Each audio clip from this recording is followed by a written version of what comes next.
about a logarithm. A logarithm is nothing more than rewriting an exponential expression. So if you have an exponent, you can rewrite it as a logarithm. And that's what I want you to understand so that you don't overcomplicate what a logarithm is. Here's another analogy. Division is nothing more than reverse multiplication, right? Mm-hmm. Subtraction is reverse addition. A log is nothing more than a reverse exponent. As long as you understand that, and you understand converting between the two, and you're comfortable with that, then you'll see that logarithms aren't as complicated as people make them out to be. So instead of multiplying it's reverse. So, first of all, here's what I was talking about. If I wanted to rewrite this equation in terms of subtraction, I would subtract 5 from both sides, right? In reality, these are the same equation written in two different ways, okay? Let's move down to multiplication. Say we had 9x equals 72. In order to get x by itself, I would divide both sides by 9 and get x equals 72 over 9. So even though they look different, they're actually the same thing, written in two different ways. This is a multiplication problem, this is a division problem. Okay, how about going from division to multiplication? Say I had x over 3 equals 11. I would multiply both sides by 3. Same thing as saying 3 times 11 equals x. X would be 33, right?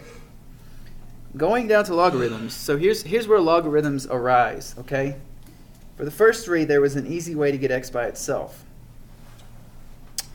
A logarithm is getting the exponent by itself when it's the variable. So let's talk about 3 to the x equals 81. Right, we've solved this out before. You know x would be equal to what? 3 to what power gives you 81? 4, right. The reason logs exist is so that you can get the variable that's in the exponent by itself. So here's how it works, okay? You first write the word log, okay? Your base goes in the subscript of the log, okay? In other words, below the log. So it's base 3. Your answer, in other words, when you apply 3 to 4, you get 81. Your answer goes inside the log, and your x goes on the other side. So the way to read a logarithm is basically your base 3 to what power gives you 81. Your answer, your exponent, is your variable goes over here. So you're taking these three components and forming them into a logarithm.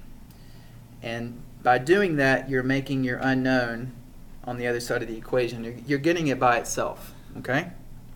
So as you convert back and forth, you'll start to see that it's just all a logarithm is solving for an unknown exponent. Which exponent would you have to apply 3 to in order to get 81? The answer is 4, okay? So let's do some more conversion examples. Again, today we're just going to convert. We're not going to evaluate logs. We're just going to convert between exponential and log form. So here's what I was saying broken down a little bit more. Make sure you write this down. The number below your exponent is called your base, right? Your exponent is a variable, in this case x, and the result you get is 81. We already know it's 4, right? So you can think 3 to the 4th power gives you 81. When you break that down into a logarithm, your exponent is your answer in a logarithm, okay? Your base is still your base in your logarithm. It's the subscript of the log. And the result, or the answer to your exponent problem, goes inside the logarithm. Many times it's in parentheses. The way to read it is log base 3 of 81. In other words, what power do you apply 3 by to get 81? Again, the answer would be 4. But again, today we're just converting back and forth between the two. These are the exact same equation or formula, written in two different ways.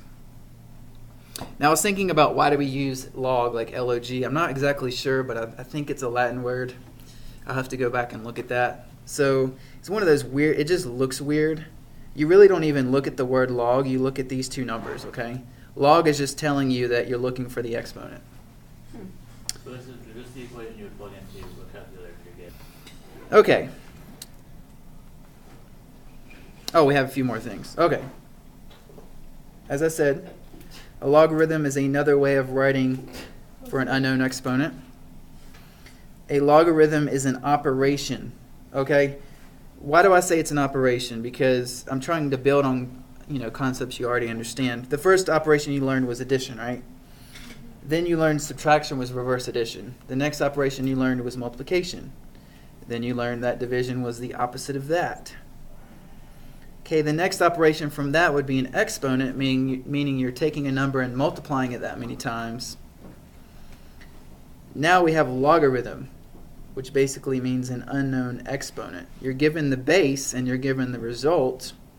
What was the exponent that you used to get there? In this case, log base 2 of 4. The exponent would be 2 because 2 squared equals 4.